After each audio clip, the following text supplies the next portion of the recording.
வணக்கம். இப்போ பார்த்தீங்கன்னா, அரசியல்ல வந்து ரொம்ப எஃபெக்டபுளா போயிட்டுருக்குது.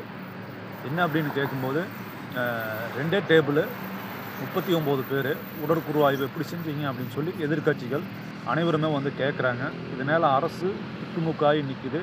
இதனால வந்து குற்றவாளிகள் கண்டுபிடிப்பாங்க அப்படின்னு சொல்லி அண்ணாமலை நேத்து பிரஸ் மீட் பண்ணியிருக்கிறாரு. எதிர்க்கட்சி தலைவரும் அதே மாரி பேசியிருக்கிறாரு. 2டே டேபிள் 39 பேரு எப்படி நீங்க உடல் ஆய்வு செஞ்சீங்க ஒரே நைட்ல? அப்படின்றத இப்போ கேள்வியா வந்து பேசிட்டு இருக்காங்க.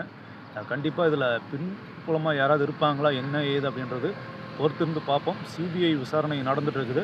கண்டிப்பா எல்லா உண்மையும் வெளிவரும். கண்டிப்பா அந்த ஏழை மக்களுக்கு ஒரு நல்ல ஒரு நியாயம் கிடைக்கும் அப்படின்னு சொல்லி தமிழ்நாட்டு மக்களே எதிர்பார்த்துட்டு இருக்கிறாங்க. கண்டிப்பா ஒரு நியாயம் கிடைக்கும். நான் பேசுறது உங்களுக்கு பிடிச்சிருந்ததுன்னா லைக் பண்ணுங்க. மறக்காம நம்ம சேனலை சப்ஸ்கிரைப் பண்ணி ஃபாலோ பண்ணுங்க. நன்றி. வணக்கம்.